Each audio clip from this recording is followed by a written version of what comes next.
It's been a long 4 years, boys. It's been a long and arduous World Cup qualifying, but on the second to last game of World Cup qualifying, I think it all came together for the United States just in time for us to, can we say qualify? Are we allowed to say qualify? I feel like we should be allowed to say qualify because it's going to take just like an utter world famous collapse, the likes of which no one has ever seen, in order for the US not to qualify against Costa Rica. What an incredible game. I think we saw some things that I'm really excited to talk about. I got some big takeaways. I was at the game. I met a lot of you there. It was a fantastic 2-day experience. I'm excited to talk about it. We're going to get into all that and more on this episode of the Yank Report. What's up? My name is Sam. This is the Yank Report, the show where we talk about the U.S. men's national team. And today we are talking about qualifying, about beating the hell out of Panama in Orlando 5-1. And if you're into that, if you want to follow this U.S. men's national team on the road to Qatar, which we're going to be at, make sure you hit the subscribe button, hit the like button. Now let's get into it. But before that, we got a sponsor. So let's get into the sponsor. And then right after that, we'll get into qualifying. Football might be over, but MLS is coming back, and Champions League and European soccer are in full swing. From all the latest odds, totals, player performance props, to where the next fired coach is going to land, BetOnline is the #1 spot for all your sports betting needs. Head over to the website or use your mobile device to sign up today and receive 50% off your welcome bonus on your first deposit. Just use promo code BELIEVE to get started. And it's not just basketball. BetOnline is your source for hockey, boxing, and UFC odds, right to the Olympic coverage, from sports right down to your favorite Vegas casino games. BetOnline is your #1 online wagering destination. BetOnline, the fastest and easiest way to wager on all your favorite sports and play all your favorite games. BetOnline, where the game starts. So we're going to get into how it happened. I took a bunch of notes. I went back and rewatched, but I think there's two big picture things that I think are important right off top. Some big takeaways. And the first one is that soccer doesn't always have to be so hard, man. And throughout World Cup qualifying, it has been so damn difficult. It feels like throughout World Cup qualifying, the U.S. has just been half a step short here, missed some composure in a decisive moment there, missed a tackle, missed a finish. You know, it's always been, this is the XG, but this is what actually happened. But you can see by the XG that we actually, played well. But that's not how it always goes in soccer. So many times things just go well. The first shot goes in, the first cross connects, and things kind of just fall into place. And that's what we had here in this game against Panama. And I feel like we were owed that after so many times throughout World Cup qualifying. After that El Salvador game in the first game of World Cup qualifying, where Miles Robinson missed a header, and we were just here and there. We missed winning by a couple of inches. After, gosh, you could think of so many chances that could have gone in and didn't. After that El Salvador game recently, where we had all those opportunities, just didn't put them away. There's been so many games like that throughout World Cup qualifying where, if things just would have broke for us here or there, we would have been in a much better situation. It's been so damn difficult throughout World Cup qualifying. We have been fighting uphill, but in the game against Panama, I want to say tonight, it was actually last night, but I don't know when you're watching this, in the game against Panama, things just fell for us. And I think a lot of it happened because of my point number 2. And I think throughout World Cup qualifying, one of the things we've been talking about as a major issue for this team has been the performance of Christian Pulisic. I think he's been supposed to be the star boy throughout World Cup qualifying, and he just hasn't quite lived up to that. Well, in the game against Panama, he lived up to that. He gets the hat trick. He comes up big in those 2 penalties whenever we absolutely needed them, because the whole fan base had so much anxiety and so much anticipation, and just to have Christian step up in that moment and put it away. His goal in open play was one of the best goals of his new U.S. men's national team career at this point. And just throughout the game, his play, he was the best player on the field for the U.S. He showed that he is Captain America. He put it all together. He really lived up to the hype in that game. And you just saw how much better this team functions, how many things it covers up whenever Christian Pulisic is playing like the Christian Pulisic that we expect him to play like. And whenever he's doing that, it just covers over so many sins for the U.S. men's national team. It makes, like I said in the first point, everything so much easier. Now, let's actually get into the game because there's a bunch of really, really good moments from this game. I'm not going to cover all of them because there was 5 freaking goals and just a lot of great moments. So I'll pretty much cover the big ones. And I think the first thing that I saw that really stood out to me was, verticality has become a meme that's been a big thing under Greg Berhalter. But one of the things we've been criticizing Christian Pulisic about is he's been dropping in too much. He's not been getting forward, and he's not been using his pace and his one-on-one ability to create problems. In this game, we saw a different Christian Pulisic, and we saw it very early. One of the first attacking moments that we had was Pulisic looking to get in behind. I think there was a ball where it went up to Jesus Ferreira, and by the way, we'll get into Jesus Ferreira later. I'm very excited to talk about Jesus Ferreira. Jesus Ferreira had a really nice hold-up play. I think he got it back to Yunus Musa, who put a ball in over the top for Christian Pulisic to go chase down. He wasn't able to get this one, but it showed that intent. It showed that run in behind. It showed that verticality. It put one of Christian Pulisic's best assets and one of the best assets for the U.S. in general, that quick transition game and the speed of our players. It put it up against the Panamanian defense, and it was just a sign of things to come. I've said this a bunch of times, and I think it was very clear in this game that one of the best assets that this U.S. men's national team has is the transition game, is our ability to press, is our ability to create turnovers, and then our ability to get up the field and put the opposition under pressure. And so many games throughout World Cup qualifying, we haven't really been able to utilize that because teams have been sitting back against us, and we saw that we really struggled to break down low blocks. But in the game against Mexico, and then once again tonight, the teams came at us, they got stretched, and when they did, we were able to make them pay. And it's just a very exciting thing. It's a sign of things to come, I think, for the national team, and a sign of a glimpse of how we might play in the World Cup. Whenever teams get stretched, whenever there's a lot of transition moments, the U.S. is going to do very well. Another thing that I think I always harp on is Tyler Adams and his ability to shut down plays before they even happen.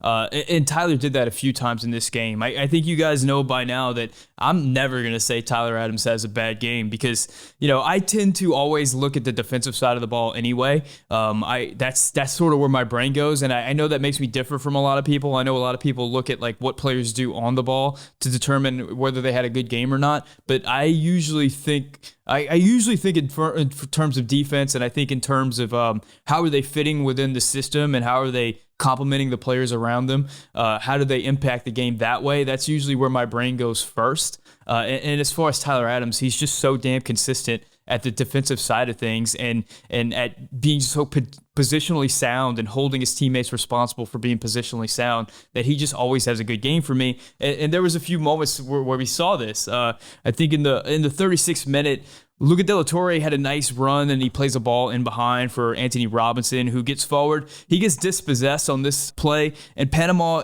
immediately puts the ball exactly where Anthony Robinson would have been had he not attacked. And it was a transition moment for Panama. It was an opportunity for them to counter us. But who was there? Who covered for Anthony Robinson? Tyler Adams. And this was just like that quintessential, there's an opportunity for a break, but Tyler Adams is there. He stands up the attacker, and in this particular play, actually gets the ball back from him. He stood him up long enough to where our defense could get back, and we were able to recover possession. And that's just one of those moments where, the U.S. could potentially be vulnerable for a counterattack there. We had a lot of numbers forward, and Tyler Adams is just shuts that down before it even starts. And that's what he brings to the team, man. Aside from that, his leadership, and you can see it, whenever you're actually at the game, you can see how impactful he is, how often he's talking to Greg Berhalter, how often he's bringing instructions to the other players, how often he's filling in whenever other people are attacking. He never stops. He is always considering what's the best move for the team in that moment, and he's so decisive whenever he does it, and he's just defensively, he's so phenomenal, and he's such a joy to watch. Now, in the 12th minute, Panama gets the worst case scenario. I think the one thing that they would have they probably would have been preaching throughout is just like, you can't give up a goal early. You can't give up a goal early against this U.S. men's national team. And I said in the first point, it doesn't always, a soccer game doesn't always have to be hard. Sometimes things just come to you. And in the 12th minute, a good thing came to the U.S. in the form of Aníbal Godoy. And Aníbal Godoy is the captain of Panama. We talked about Panama as having a big transitional year. A lot of their players retired after the 2018 World Cup. Aníbal Godoy was one of those holdovers. He's a player with a ton of experience. I believe he's been through World Cup qualifying before. You would think that in a moment like this where Panama really needs their captain, he would have a lot of poise, but on the night he did not. And in the 12th minute, he grabbed Zimmerman by the throat on a free kick. And that ended up being a VAR review that ended up being a penalty. And the penalty was tremendous. Throughout the night, we saw Jesus Ferreira grabbed the ball for the penalty, and he just absorbed all the abuse from the Panamanian players, all the CONCACAFery, all of that stuff. And once they got it all out, once the ref cleared everybody and was ready for the kick, Christian Pulisic just strolled up, cool as you like, put the ball on the spot, put it away, and went off to do whatever planned celebration he had for that particular goal in that particular moment. And in this one, Christian puts it away. It's an early goal for the U.S., something that we just haven't gotten a ton of throughout World Cup qualifying. I mean, spirits were so high. It was such a just tension release within the stadium. The stadium went absolutely nuts. The funny thing is, the stadium, whenever Jesus Ferreira had the ball at the penalty spot, the stadium was kind of like, is Jesus really going to take this? What's going on? Like, there was a lot of apprehension within the stadium.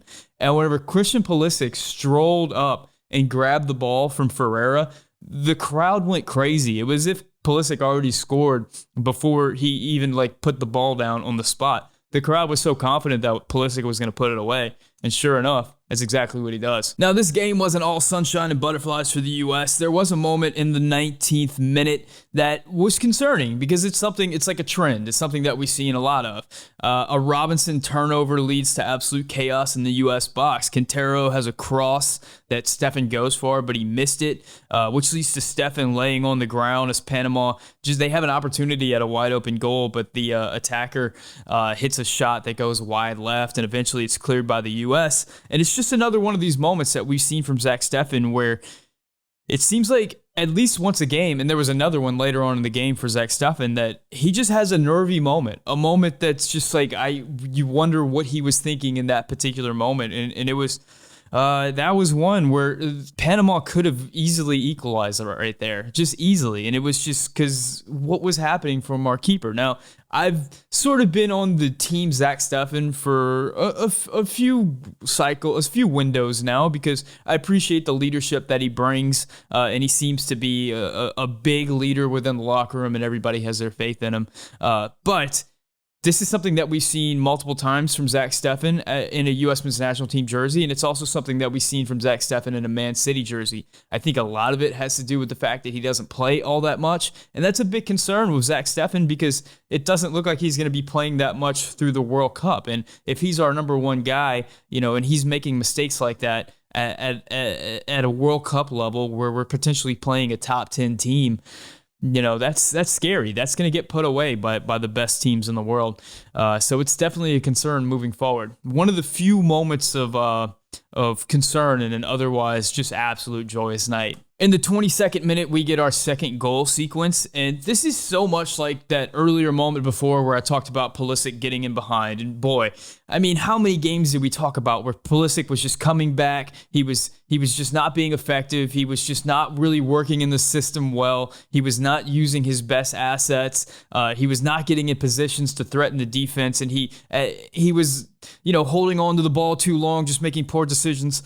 Not against Panama. In the 22nd minute, Zimmerman plays it over the top to a streaking Pulisic. I know during the game they were actually showing Greg Berhalter during this moment, but it was actually Walker Zimmerman who played in that long ball over the top to Christian Pulisic.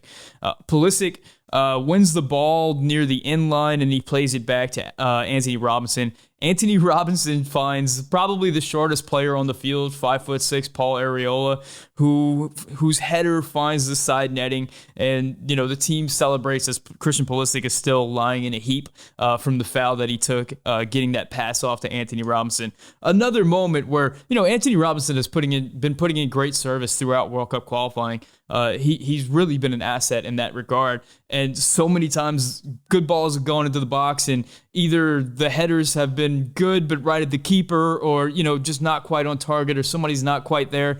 In this game, everything just fell for us, to the point that probably the shortest man on the field was able to find this ball and play in just the absolute perfect header. I mean, a header that the keeper could just do absolutely nothing about. And it's 2-0 US. And like I said before, sometimes the game it just happens, man. And it happens a lot for a lot of teams. It's usually not that hard, but throughout World Cup qualifying, it's been so damn hard for the US for whatever reason. We deserve this moment. It's 2-0 US. Not long after Arriola's goal, we get another goal for the US in the 26th minute. And this was a goal started by another sequence where the U.S. is getting in behind. They're getting vertical. They're hitting Panama in transition. And it's two players that combined a lot on the night. It was Paul Arriola and Jesus Ferreira who kind of kicked it off. Paul Arriola plays a ball in behind to Ferreira, who's making a run, I believe, into the channel. Jesus Ferreira, a player that so many people have criticized for being, just a false nine type striker. Here he is making a run in behind the defense, very much a striker run. After about a dozen passes, Luca de la Torre kind of creeps into this really nice playmaker area, a really nice hole in the defense. He gets the ball, he finds an overlapping Shaq Moore, and he plays it right into his path. Shaq Moore cuts it back to Arriola. Arriola has a shot, and, because it's just that type of night, the shot's deflected. I think it deflects off the defender and back off of Arriola, and just rolls so nice and sweetly into the path of Jesus Ferreira, who puts it away 3-0 US. So many wonderful things on this play. I mean, Jesus Ferreira's initial run to get in behind and Paul Arriola's ball were fantastic, and Jesus was able to hold that up. Something that it's so nice seeing quality number 9 play for the U.S. men's national team, something we've been searching for a long time. And then the U.S. is able to pass it all around. I mean, everybody gets in on the sequence. Shaq Moore is touching the ball a lot. Yunus Musa is touching the ball a lot. But ultimately, it finds Luca de la Torre. Now, I know the last game we talked a lot about Luca de la Torre was that Honduras game where Honduras was just looked like paid actors out there on the field, and Luca de la Torre was able to run all over him. And the big question was, how does Luca de la Torre do in a game where there's more on the line, it's more physical, it's faster? Is he going to be able to hold up in Greg's system and press all over the place and defend? That was my big concern. Is he going to be able to defend? And I think those questions were answered. Luca de la Torre can absolutely defend in Greg Berhalter's system. I think we found our third 8. I think if the MMA midfield is not able to go, if McKinney or Musa are not available, I mean, Luca de la Torre is a fantastic replacement, and he was responsible for a lot of nice moments in this game,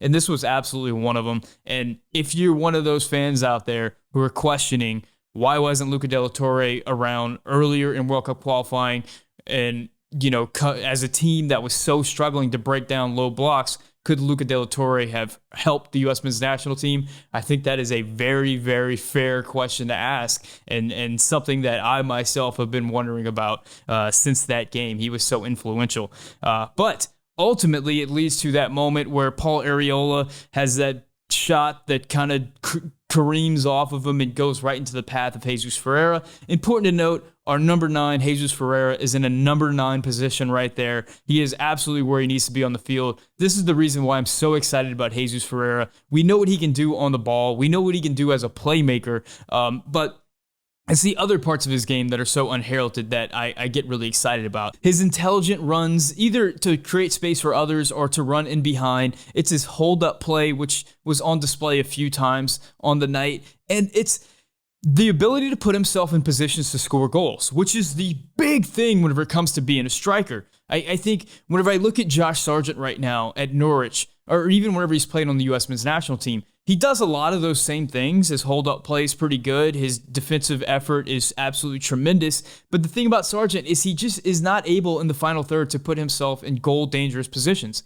Jesus Ferreira puts himself in goal-dangerous positions on a regular basis. He's going to do it again later on the night and not be as lucky with the finish. In this particular moment, he's able to put that away. It's the poise that we've been looking for from the number 9 position so much for the national team. Now, I am a believer in the idea that, all strikers miss shots, that, the striker missing a shot should not be something that we all freak out about. The thing we should freak out about is if a striker is not putting himself in dangerous positions on a regular basis. So the fact that he makes the finish makes it that much sweeter. But to me, him being in that dangerous position and just constantly being in threatening positions is why I'm so high on Jesus Ferreira. In the 28th minute, we get another nervy moment from Zach Steffen, and this one, there was a really hopeful Panamanian cross to the back post. Steffen goes up to catch it, but it slips right out of his hands. Steffen hits the ground hard and stays down for a while, but it's another nervy moment for Zach Steffen, the second on the night, and it's something we should be thinking about, at least. So after that third goal, the U.S. really took their foot off the gas, and they allowed Panama to have a lot of the possession. They were kind of moving in slow motion a little bit, but in the 45th minute, we get another goal sequence, and it starts with Christian Pulisic once again getting the ball in a dangerous position, and once again on the left flank.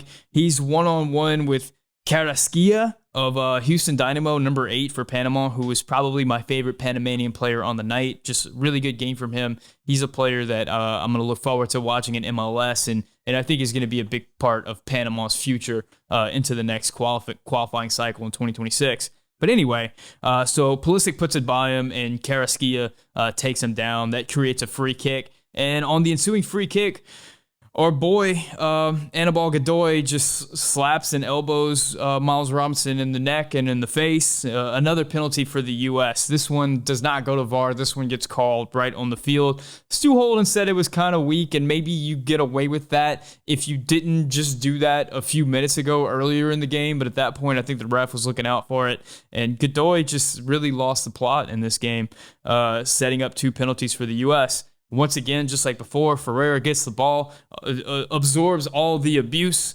as the Panamanian players just try to get in his head and try to get in his space. After all that ends, Ferreira makes the handoff. Pulisic steps up, puts it on the spot. 4-0 U.S. An absolute dream start for the Americans, and we are already celebrating in the stands. Everybody's going nuts. After halftime, the U.S. makes a couple of subs. Acosta and Reyna come on. Musa and Arriola come off. The second half, and immediately after the second half, it really becomes the Gio Reyna show. And we finally get to see Christian Pulisic and Gio Reyna on opposite wings. And with Jesus Ferreira and Luca De La Torre in the game, there was just a lot of really nice sequences. A bunch of players on the field who are looking to get down the field and are capable of playing some really nice possession soccer, and we really see it with Gio Reyna's first touch of the game. In the 45th minute, Gio Reyna has a nice touch to Shaq Moore that opens up the entire flank to Moore. Just a nice crafty little ball to Shaq Moore that creates an opportunity for the U.S. And then it's later on in the 45th minute, we get a really nice moment. Gio Reyna has a give and go with who else but Jesus Ferreira. Jesus Ferreira, you're due everything, number 9 for the U.S. This is a moment where Jesus dropped into some space. Gio plays it to him. Jesus puts a nice little ball over the top, dinks it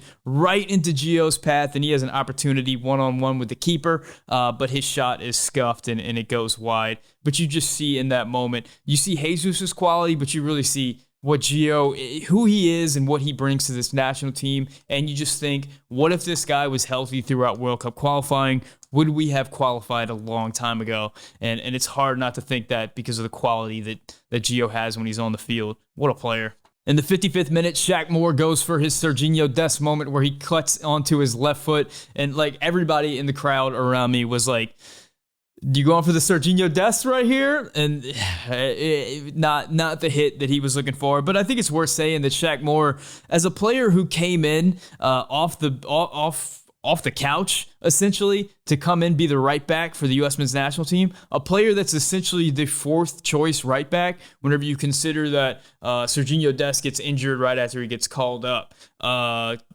Reggie Cannon gets COVID in camp and is unavailable.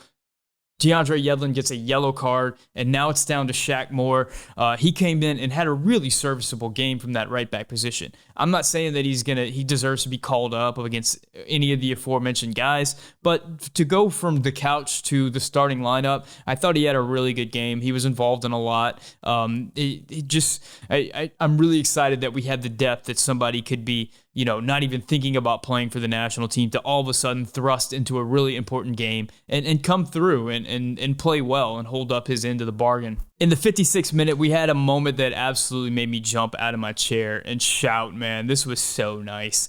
Gio Reyna slips in Christian Pulisic. I think it started with there was some nice little combination play in midfield for Gio to get the ball. Jesus Ferreira is in front of Gio Reyna. He's actually on the left side of Gio Reyna, but I think he understands that Christian Pulisic is about to burst into that channel. So Jesus Ferreira, like the brilliant soccer player that he is, understands he needs to be making a run to the right, so he takes a run that takes a defender out, and Christian Pulisic makes that overlapping run. Gio Reyna splits the two defenders with a really nice ball, really nice weighted pass in behind. Now, Christian Pulisic tries to play across into Jesus Ferreira and kind of overcooks it. Ferreira has to go down to the sideline. He eventually takes a shot that's deflected, and the chance goes wide, but just a really pretty sequence from the U.S. And just seeing Gio and Pulisic combine like that, it's got to warm your heart as a U.S. men's national team fan.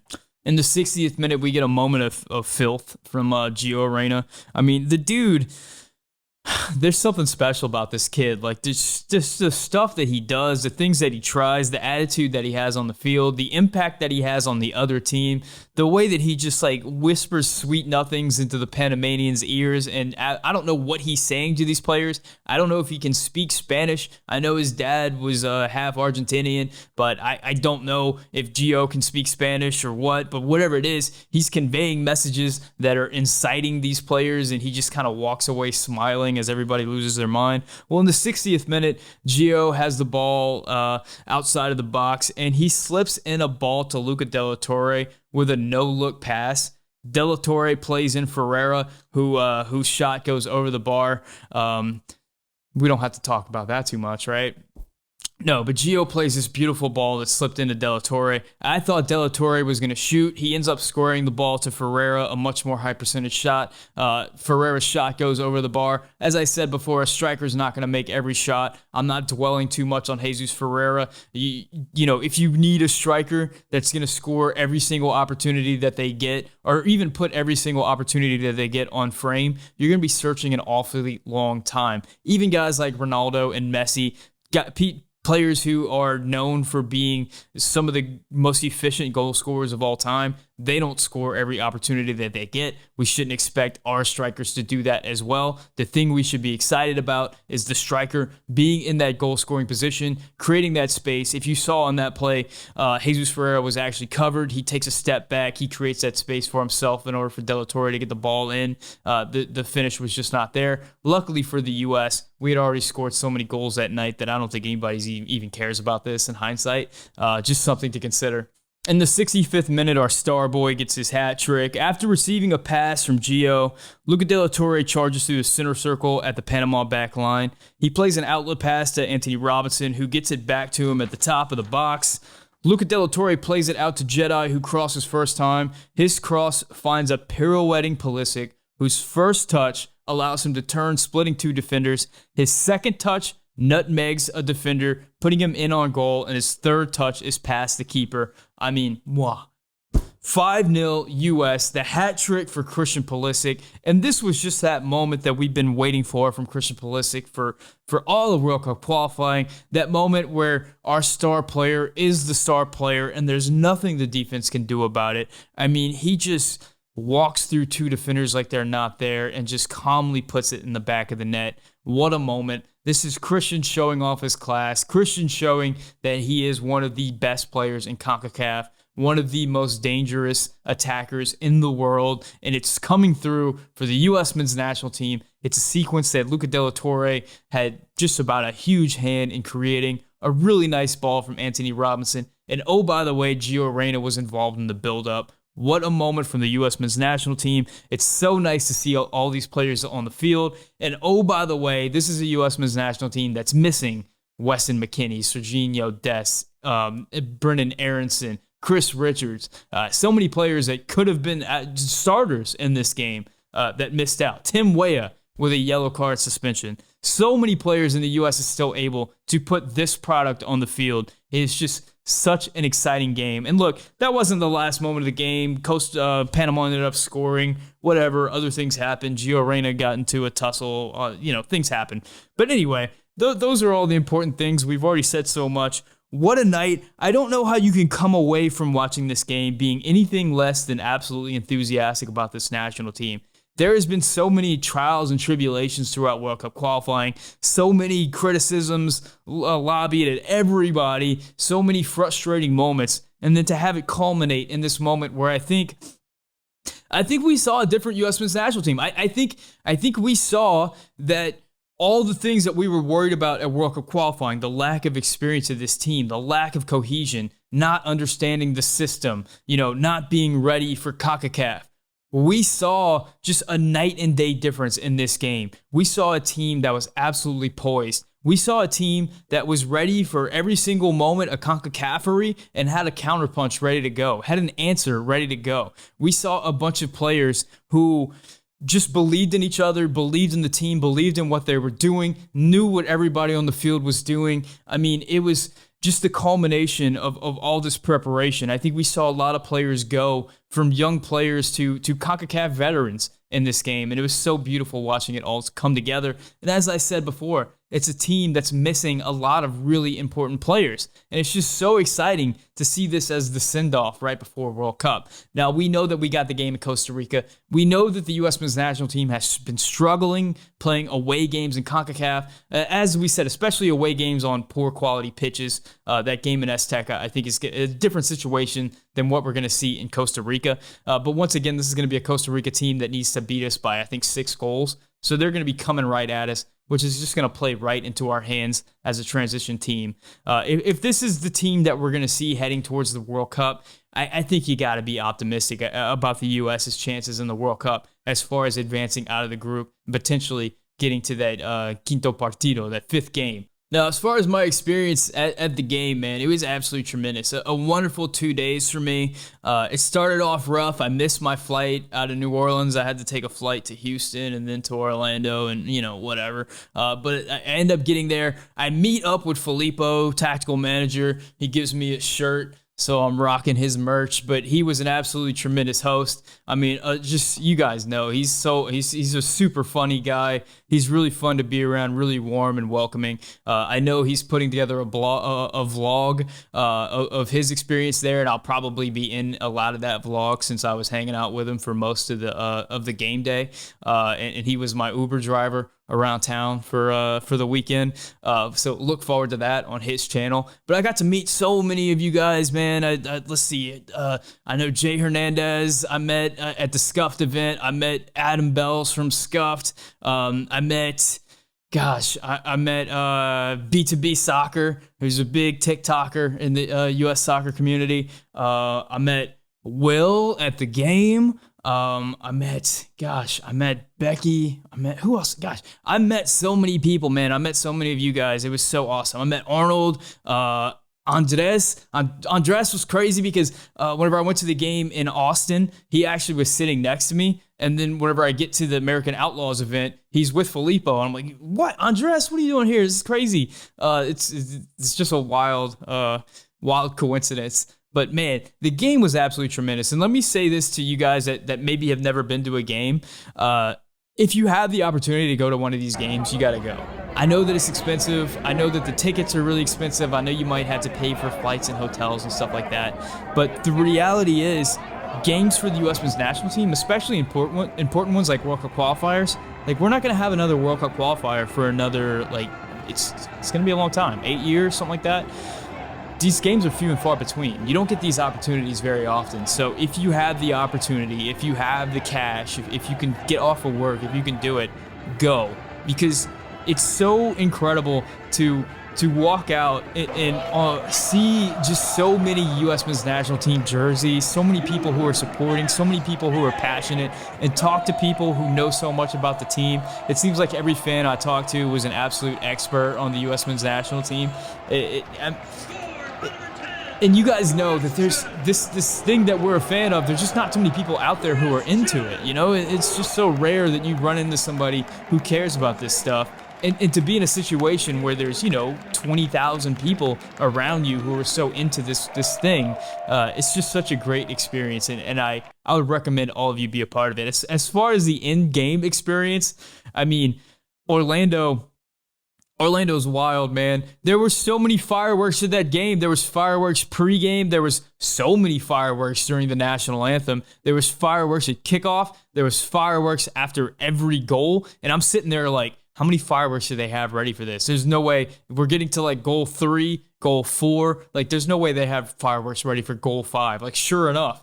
And then I'm thinking, like, that had to be the last of the fireworks. After the game, they just shooting fireworks left and right. They had so many fireworks. I'm sitting next to this older Panamanian gentleman, and he speaks kind of broken English. I speak kind of broken Spanish, so we're talking back and forth, and he's just watching all this like, where am I? What is happening right now? I actually asked him if he knew Nicole Ferguson, the Panamanian reporter that I interviewed. And he's like, yeah, I know her. And I showed him the video of me interviewing her. He's like, what the? And he took a selfie with me. He's like, who are you? That was kind of a fun moment. It was great talking to him about the Panamanian team and just, these experiences that you have in the stadium whenever you're watching your team. It's just such a unique thing. And you have to be at these games to experience. So I implore all of you, if you ever have the opportunity, definitely seize that. It's a thing you're going to remember for a long time because, like I said, they don't come around very often. So that's my review of the game. I mean, special thanks to Filippo from Tactical Manager for just being a great host on the trip. Special thanks to his videographer, Jay, and Arnold, who we went eat at a Brazilian buffet after the game. Filippo took me to a few Brazilian restaurants while I was there. So I definitely got like the full Brazilian Orlando experience. Thank you guys so much for watching. I'm curious about your thoughts of the game. What did you think about this like just historic 5-1 victory that is just so fantastic? What are your thoughts as we head towards the World Cup? What are you thinking about Costa Rica? Just such an exciting time to be a U.S. men's national team fan. As always, si puede hablar español, dígame un comentario en español. If you want these videos in podcast form, you can check out the Yank Report podcast, available everywhere podcasts are podcasted. Be sure to hit the subscribe button, hit the like button. If you really want to support the channel, you can become a member. You get access to some badges and some members-only videos and some cool stuff like that. You get to see the videos before they go out to the public. Shout out to my Tier 2 members, Chris Matassa, Manuel Oliveras, and Mike Irish. Guys, thank you so much for watching. My name is Sam, and this is the Yank Report brought to you by Bet Online.